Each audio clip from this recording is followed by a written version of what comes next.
Здравствуйте, я Марк Кричевский, это канал «Лысая правда». Сегодня 28 октября, 23-й день войны.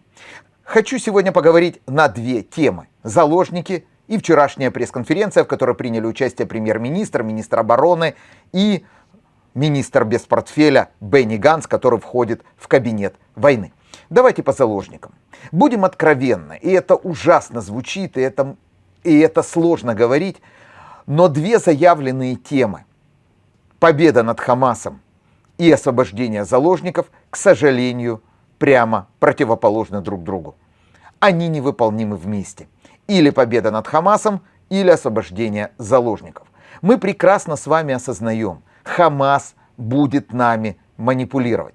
Поэтому для того, чтобы освободить заложников, надо, скрипя сердце, быстро их обменять, быстро, насколько это возможно, на всех террористов Хамаса, 6 тысяч человек, находящихся в наших тюрьмах, и отправить их в Газу, и там добить как бешеных собак. Если это не будет сделано по принципу всех на всех, если это будет тянуться долго, то не будет ни военной победы над Хамасом, ни освобождения заложников. И, судя по всему, вот эта сделка всех на всех вполне возможна.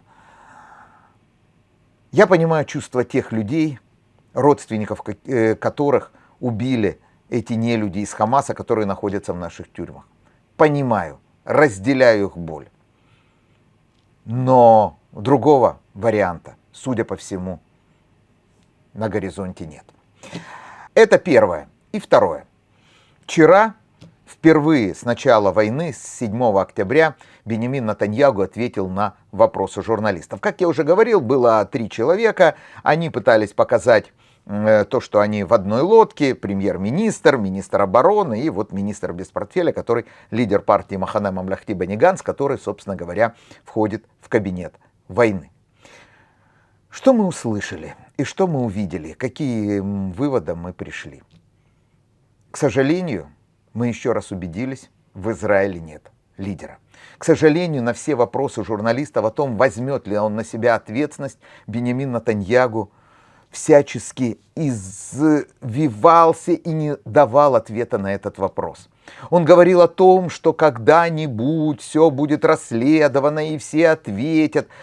Но на вопрос о том, несет ли он ответственность за то, что происходило, он так и не дал.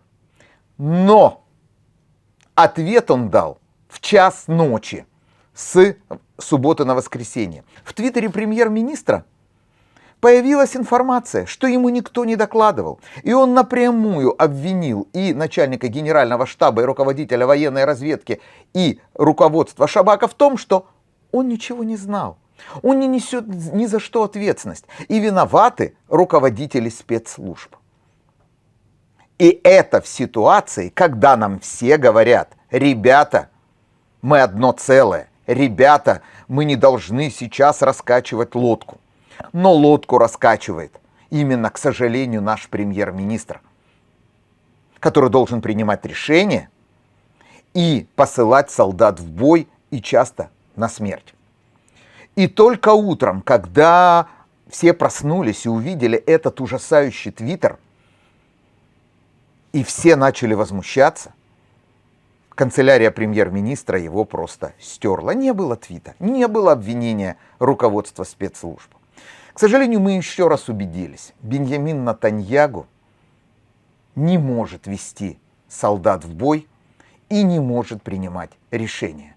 И не потому, что он плох или хорош, а потому что, как показал этот твит, он думает о политике больше, чем о жизни наших солдат.